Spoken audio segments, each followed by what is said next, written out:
This report, I've given an electronic copy to Kyle. Kyle will be able to distribute that to all of you. So why is this research so important? You're going to sit here, hear about a bunch of data that we collected, hear about a bunch of trends in the market, see what's going on in the market. Why is it so important? It's great because you can use this data. This data in this report is vendor neutral, forward-looking, and actionable. Yes, we at LevelBlue, we publish it, but the only place you see our name is on the cover of the report.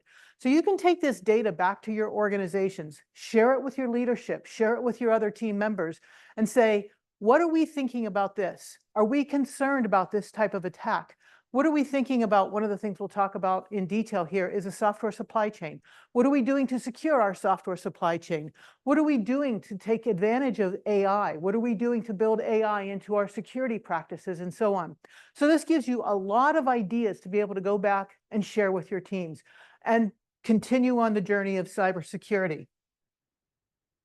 So just a little bit about the research before we get started. We collected this data in January of 2025. This particular piece of research was published the first week in May. We published it at RSA.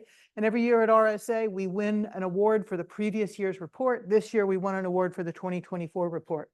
What we did in January, we went out to 1,500 survey participants. We worked with Financial Times and their survey house to go out to a global audience of 1,500 people with security titles, C-level, C-level -1, C-level -2.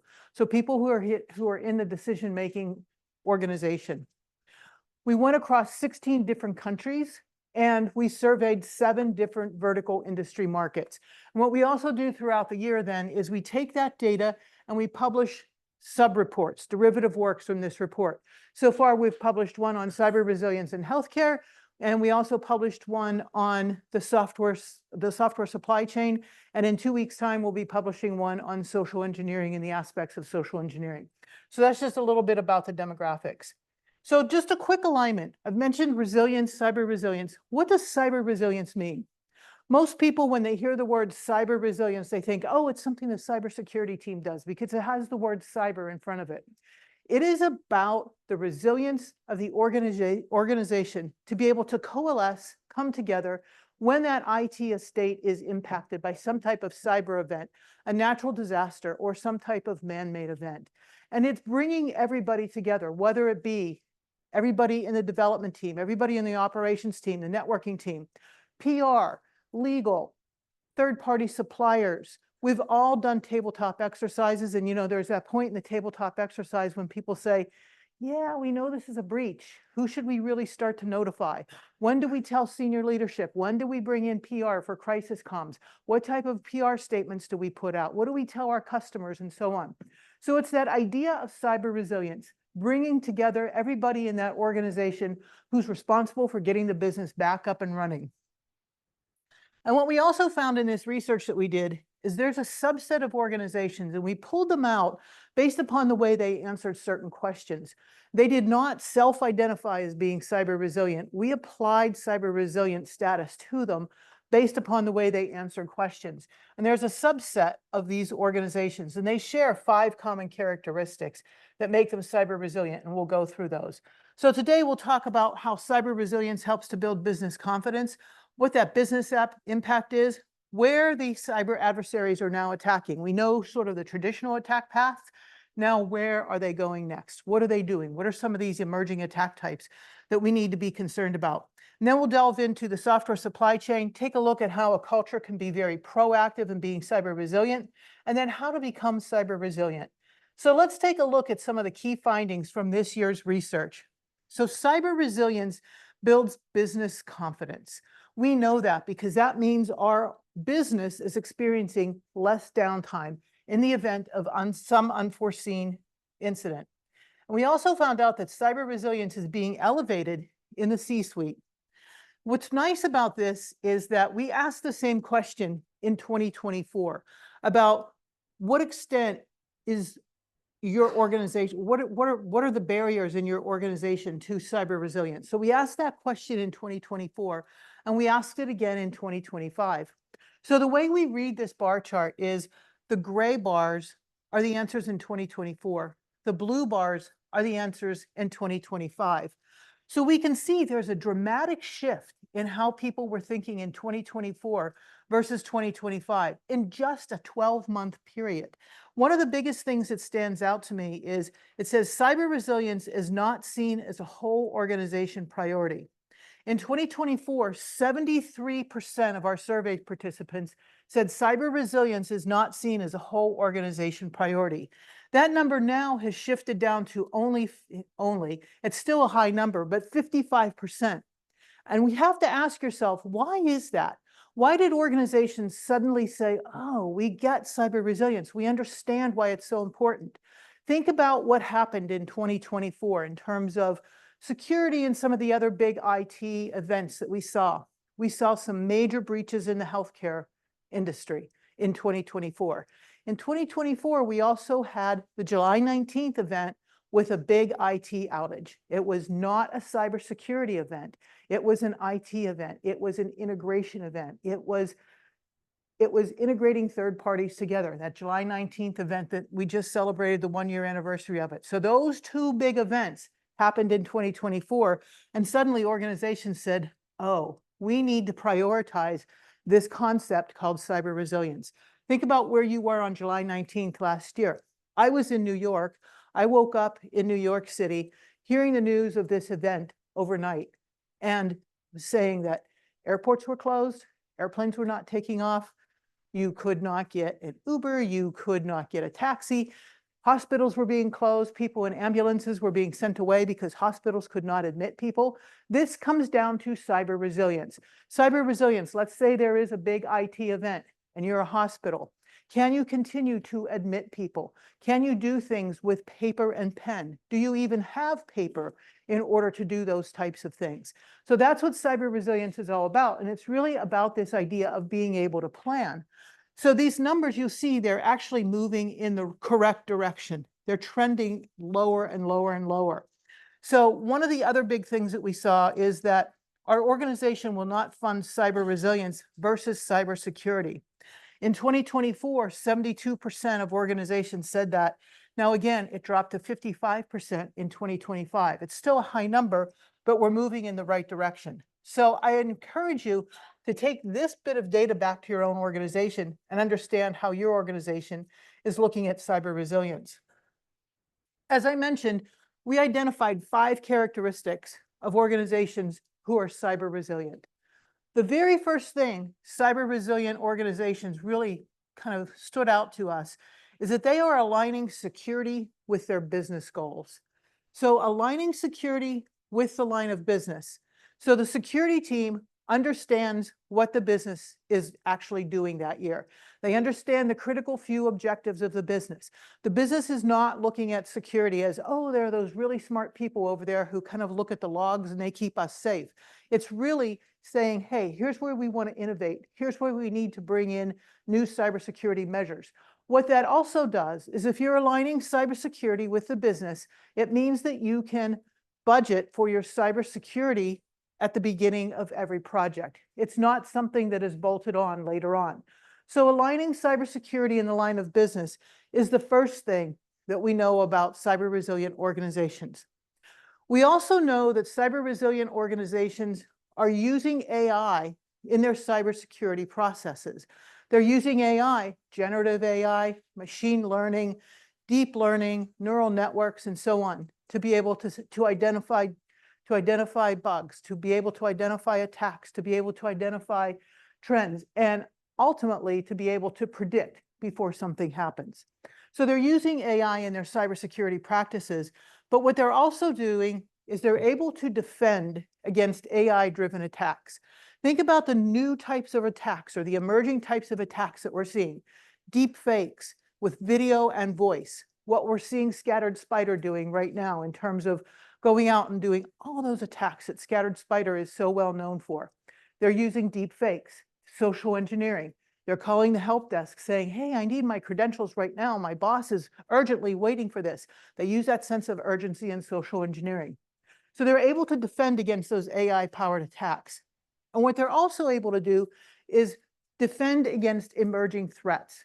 So we see things, and we'll see in a later slide, things like phishing, smishing, deep fakes, AI-driven attacks, those new types of attacks that are coming out. They're able to defend and they're prepared to defend against them.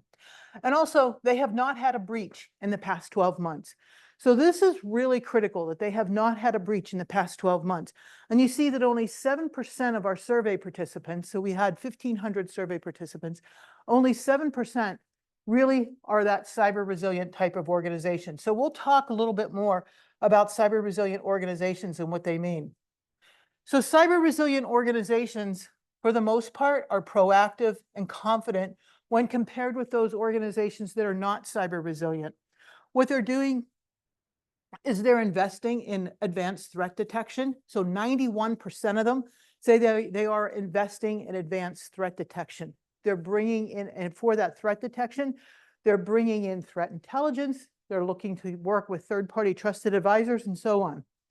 48% of them say they're bringing in intelligence providers in the next 2 years or so. And 94% say they are investing in software supply chain security. The software supply chain is something that we've heard a lot about in 2024. These cyber resilient organizations are ahead of the curve. They have been thinking about and investing in that software supply chain.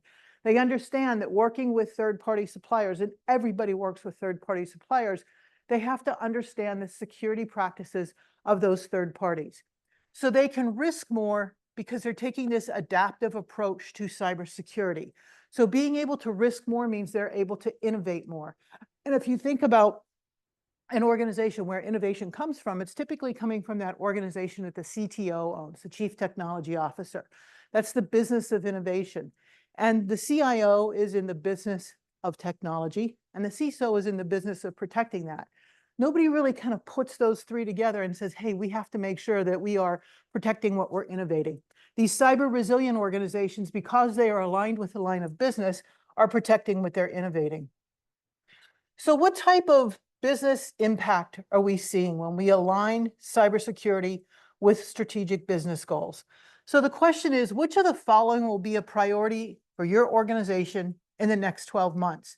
One of the encouraging things that we took away from this bit of data is that 37% said that board level engagement is something that they're going to do, something that they're going to do in the next 12 months, because it's really going to help them minimize the impact to business. We're also seeing aligned cybersecurity with the business, increased boardroom engagement, engage consulting organizations. We know there's a lot of new technology on the horizon.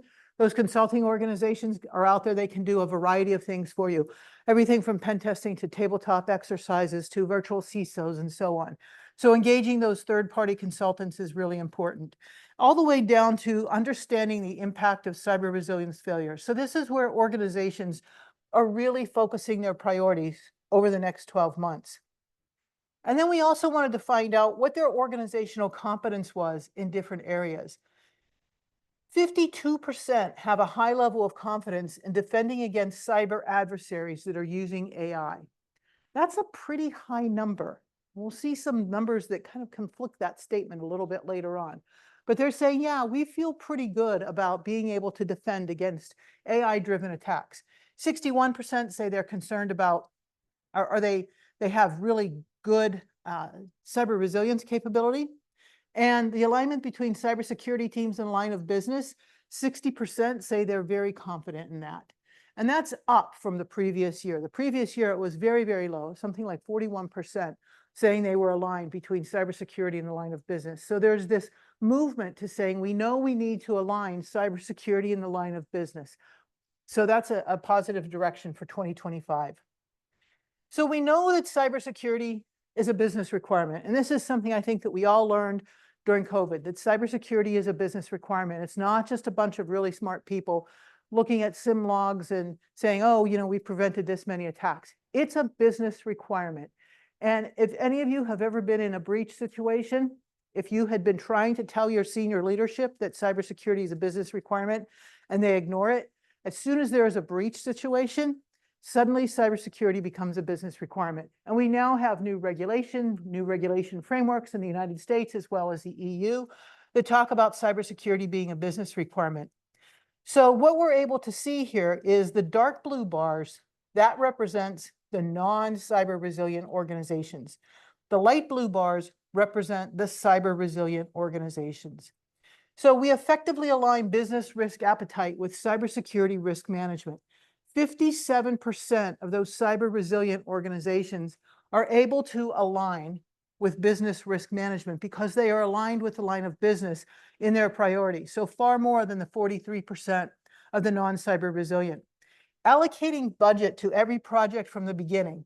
Again, this goes back to aligning cybersecurity with the line of business.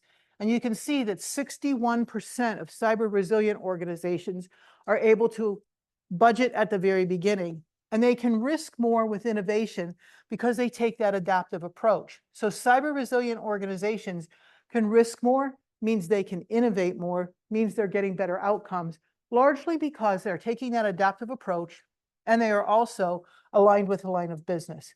So these are pretty compelling numbers when you take a look at them. And you say, okay, let me go back and look at those 5 characteristics of what a cyber resilient organization is. And this can help you in your own organization. Say, if we want to be able to innovate more, to be able to take more risk with innovation, let's move towards this idea of being cyber resilient. So we all know that attacks are on the rise. Ransomware attacks are on the rise, deep fakes are on the rise, and so on. And we know that AI is playing a big part in this. And let's just talk about AI for a second. Think about what AI has done in just 2 years with generative AI being exposed to the broad universe. So emails, ransomware emails, much, much better written. They're not in that sort of, they're coming from the prince in the faraway land and give me your bank account. And by the end of the day, I'll deposit all my riches. You're getting really good emails that you look at them and you say, is that real or is that not real? So generative AI is playing a big, big part in this. We then look at things like the large language models starting to collapse. Those large language models, in many cases, they're starting to hallucinate because what people are doing is they're using vibe coding, not writing the code, going to a prompt and saying, hey, write this snippet of code that does X, Y, Z. Then putting it into an open source repository as a package with nothing in it, and others are coming and then taking that package, and then you end up with what is called slop squatting. So AI is both a great thing and something that we need to be concerned about. We need to have that human intervention to check it. But AI is on the rise, and we're doing nothing but using more and more AI. We see attacks all the time, and people will say, well, why was that code written like that? Why was that code so bloated?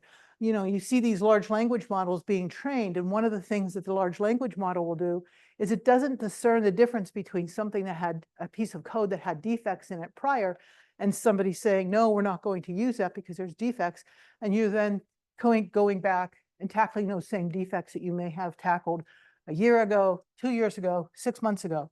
So AI is pushing forward this idea of driving the new attack types, as well as introducing some new vulnerabilities that we need to be afraid of or aware of. So what we're seeing from an attack perspective, 59% of our survey participants, this is global, across 16 different countries, 59% say that their organization, their employees inside of their organization, they cannot tell real from fake. We've all heard the story of the CFO getting a video phone call from his CEO late one Sunday night. The CEO says, hey, we're about to make this acquisition. It's going to really set us apart from the competition. I need you to deposit some large sum of money into this offshore Cayman account. It was a video call. The CFO certainly knows what his CEO looks like. The CEO is acting with urgency, and the CFO had no reason to doubt this. The CFO was told to deposit that large sum of money into an offshore account.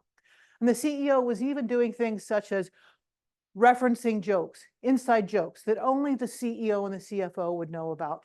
So the CFO did what he was told. The CEO said, I'll call you back in an hour to make sure that you've transferred the money. CFO transfers the money to the offshore bank account. The CEO calls back and the CFO says, yes, it's done. The next day, the CFO walks into his office and the FBI is there. And the FBI says, you know, you transferred a large sum of money to this offshore account. And he says, well, yes, my CEO told me to. And it was a deep fake video call. So it's easy to get those deep fakes out there. It's easy to say, I'm going to spoof somebody's voice. It takes 6 seconds of your voice in order to be able to spoof somebody. And everybody is out there. Everybody is publicly available, your voice, your image, and so on. So deepfakes are becoming a big problem for organizations. And only 32% of organizations say that they're prepared for deepfake and synthetic identity attacks. So what we wanted to find out, and again, we ask this question every year. We've been asking this question for about 5 years. We always want to know, what type of attacks do you think you're going to be hit with over the next 12 months? So ransomware is the top attack type that people are concerned about. Right? That's no surprise. And then we go to phishing, followed closely by business email compromise, personal information exfiltration, insider threat, account takeover, DDoS, and nation-state attacks. So I don't think these are any surprise to anybody, but it would be great to be able to go back to your own organizations and say, hey, how prepared are we for these? The thing that stood out to us is that if you look at DDoS, 38% of our survey participants said, we think we're going to be hit by DDoS in the next 12 months, but only 38% are prepared to defend against the DDoS attack. The oldest attack type out there, DDoS, only 38% are prepared to defend against a DDoS attack. So how prepared are you? What would you do in the event of a DDoS attack? We also then wanted to know about these emerging types of attacks that organizations are seeing. So we see quishing, software supply chain attacks, smishing, deepfake and synthetic identity, AI-powered attacks, and brute force attacks. Quishing. We use QR codes for everything. To get into the building today, we use a QR code.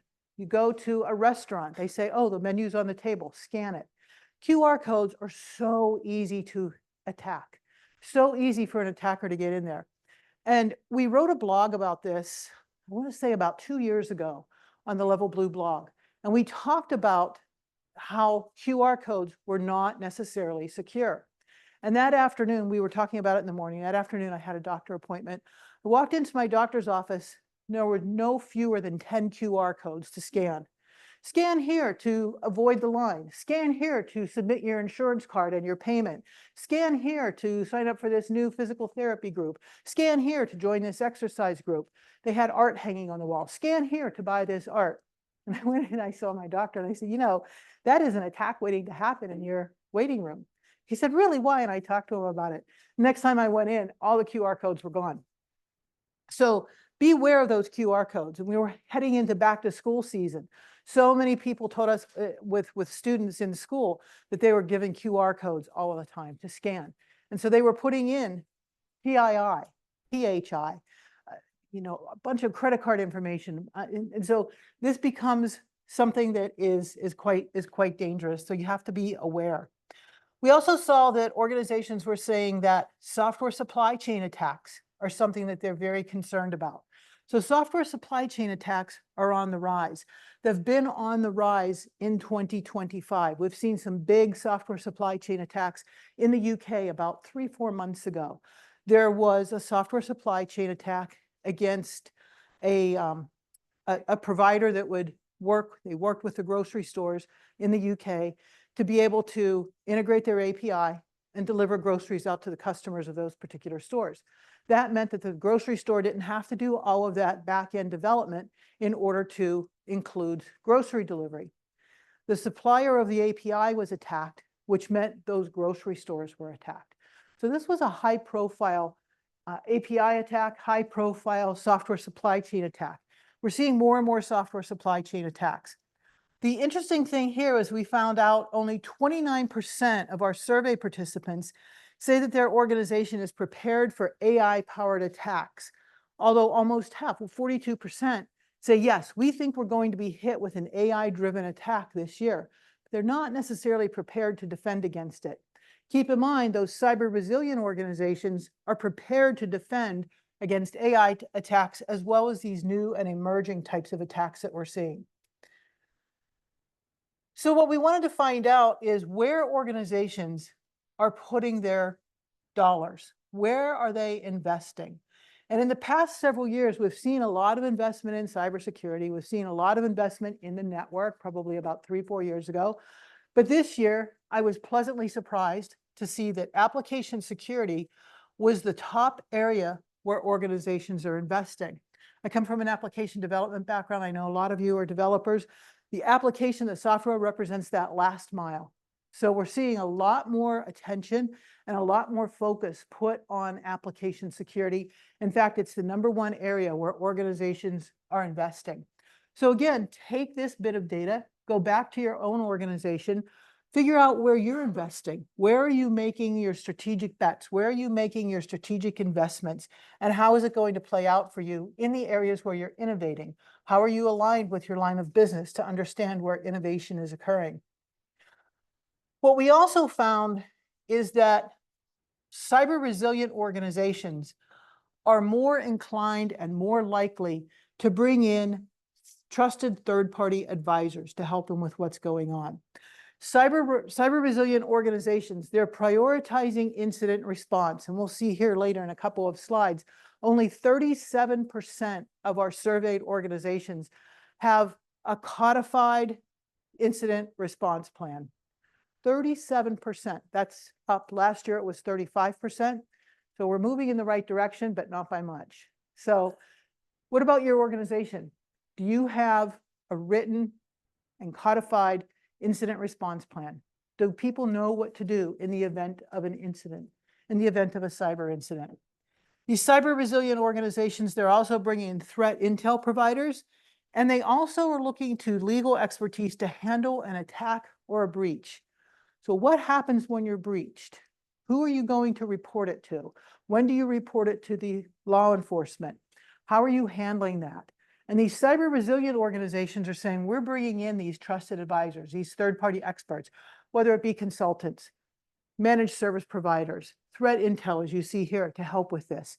And again, the way we read this chart is the light blue.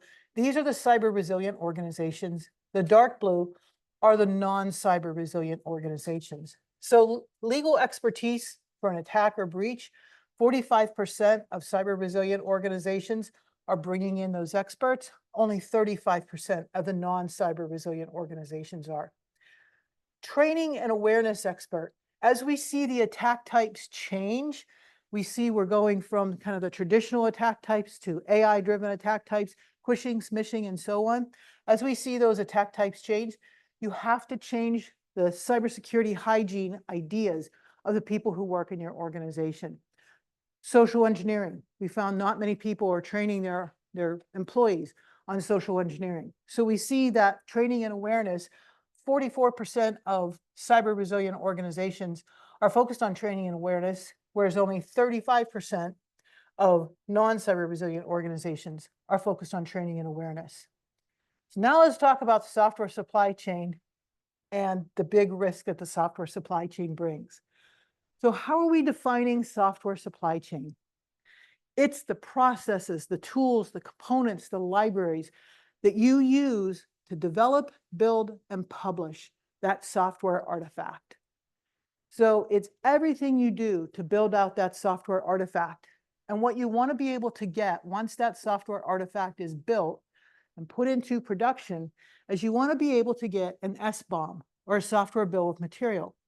And the software bill of material, it's the cargo list or the inventory, that comprehensive list of components that are used to build that software artifact, where they came from, when they came from that point. And this is one of the things that in the United States, we are really starting to see a lot more focus on the software bill of materials.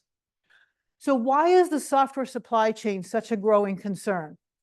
One, it's the zeitgeist of the moment. It is the zeitgeist of 2025. We have big companies, CISOs from very large companies, putting out open letters to their software suppliers saying, hey, we are focusing on security over speed. We're focusing on security over features. Security by design is more than just a buzzword. We are demanding it from our software suppliers. And that, you can go online, look it up. There are large companies that are doing that. There was a big one that was published at the end of April that set the tone for what was happening in 2025. So it's in the zeitgeist, and you have those regulatory mandates. You have the SBOM in the United States. In Europe, you have the European Union Agency for Cybersecurity to help with the supply chain. We're also living in the API economy.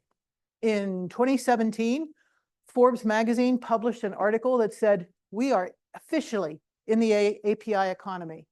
Think about how you get your groceries delivered, how you get food delivered to your house, how you send money to your cat sitter, or how you send money to a friend for splitting the bill at dinner.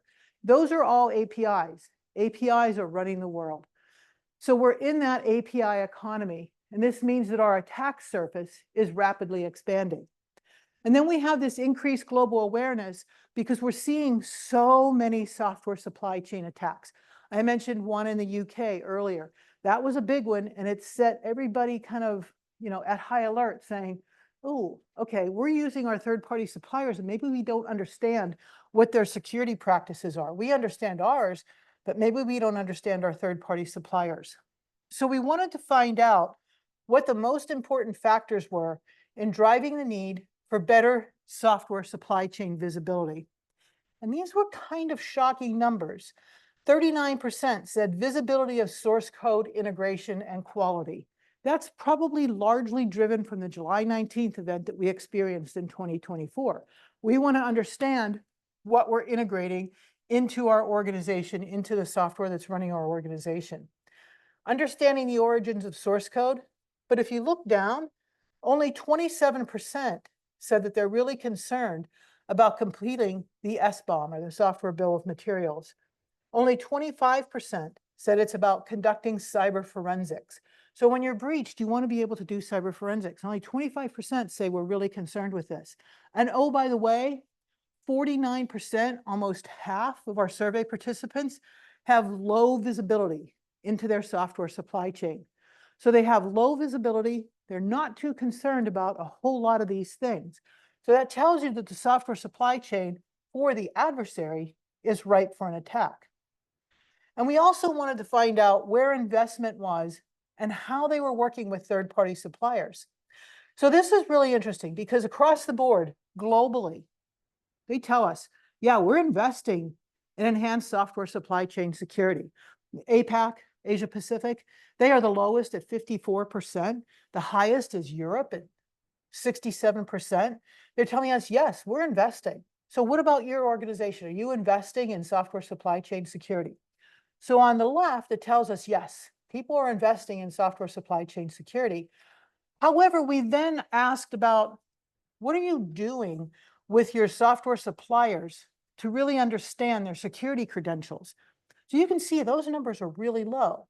In the North America, only 24% are engaging with their software suppliers to understand their security credentials. So they're investing, but they're not necessarily working with those software suppliers. So there's a disconnect there in where the investment is and where the connection is to working with those third-party software suppliers to understand their security practices.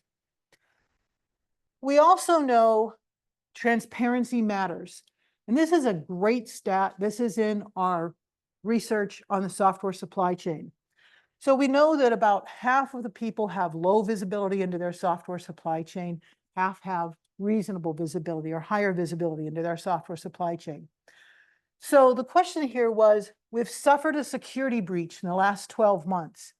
80% of organizations with low visibility have suffered a security breach within the past 12 months.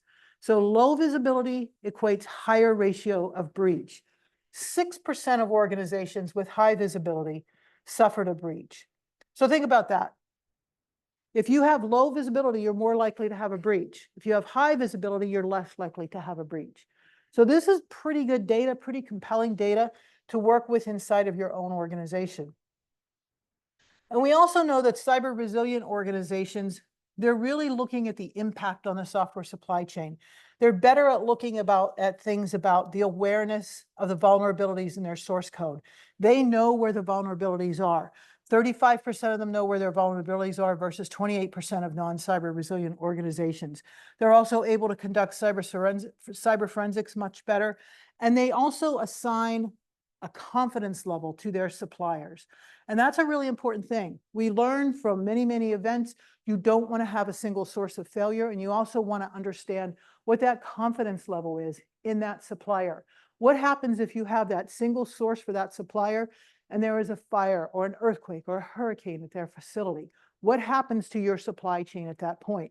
You need to be able to assign that confidence level.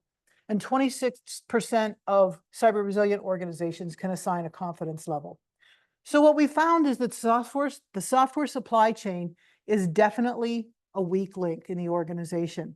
Only 25% of organizations across the board, we saw that on the previous slide, are really engaging with their software suppliers about their security over the next 12 months. So we know that the software supply chain is a weak link. And this is kind of a prelude of what you can do inside of your own organization. Take a look at this data, take it back to your organization. I see people shaking their heads, no, they'll never go for it. But take this back to your own organization and initiate the discussion. So overall, you want to build this proactive culture to build up cyber resilience. And what we found out is, again, looking at the cyber resilient organizations, they're in the light blue, the non-cyber resilient organizations in the dark blue, aligning with a line of business, 100% of cyber resilient organizations do this. And this is one of the key things in the entire piece of research. Leadership roles have cybersecurity responsibilities with KPIs and metrics. And anytime I talk about this, especially when I'm talking about this with the press, when I'm talking about this with our clients, people take a look at this and say, oh, this is a brilliant idea to assign cybersecurity responsibilities with KPIs and metrics to the entire organization. Because if you think about it, the people who are working on your website are not necessarily the same people who are writing the source code for some of the things you're doing. They need to understand what their suppliers are working with. So assigning that cybersecurity responsibility along with KPIs and metrics really works across the entire organization. And cyber resilient organizations, 73% of them are doing this.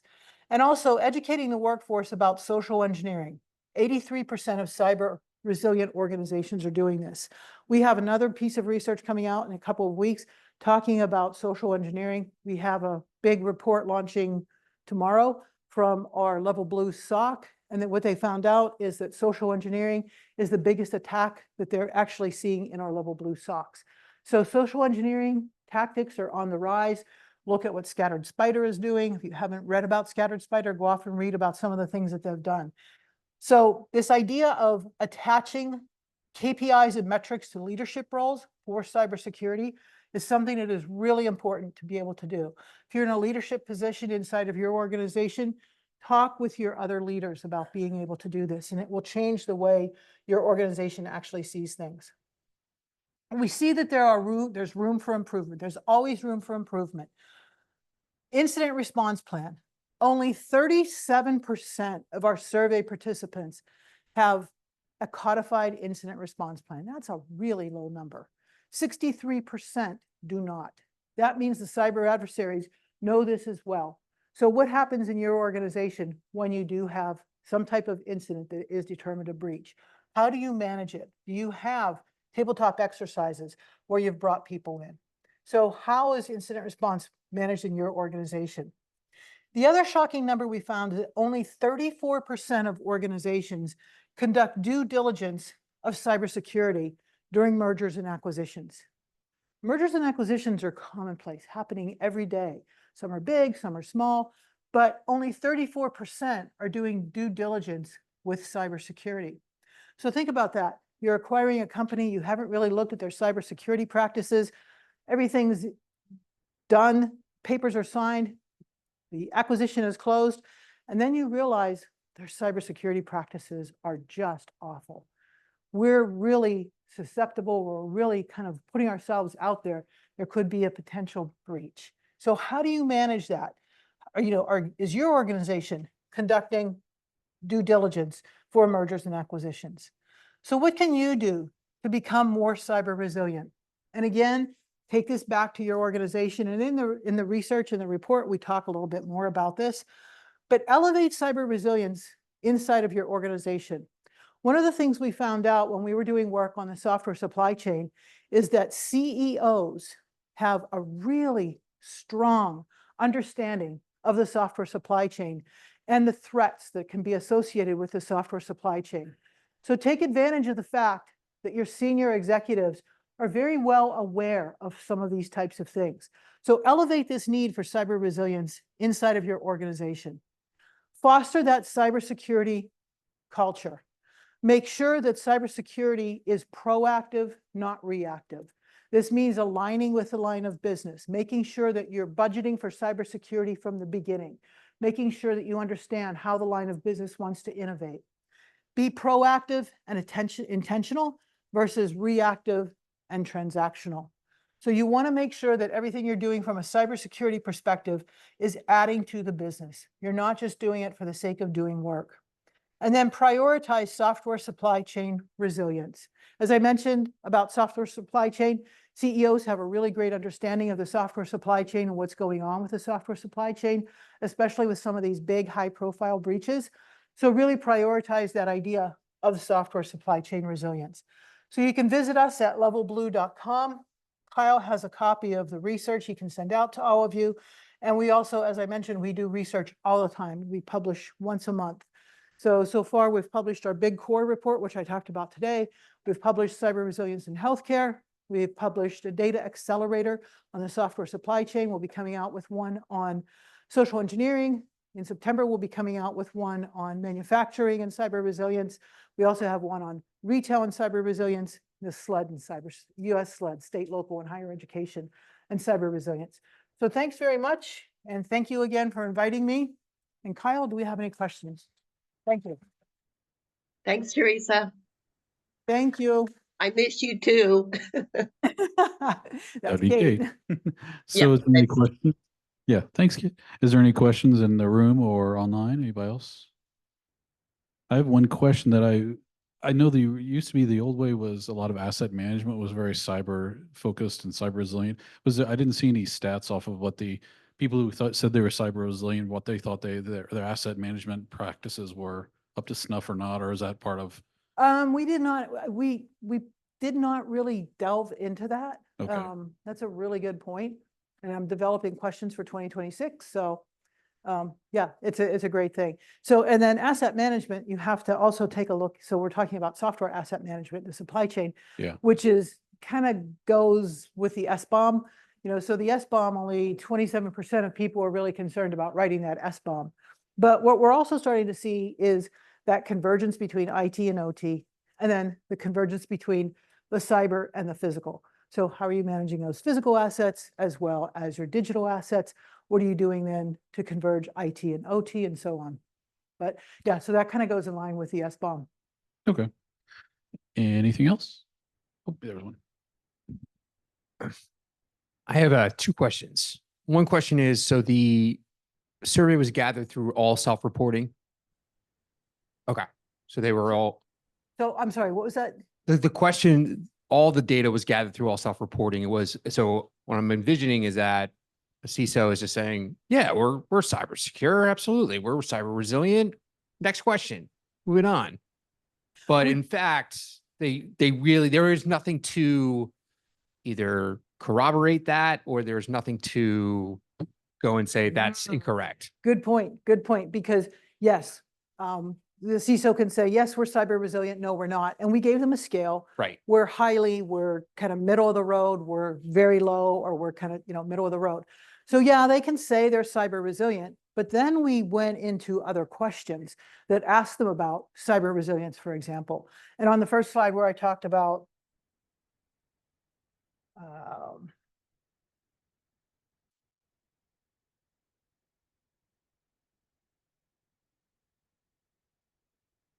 this slide where we talked about cyber resilience here, they can say, yeah, we're cyber resilient. But then as you kind of go through these other questions, it emerges that maybe they're not cyber resilient.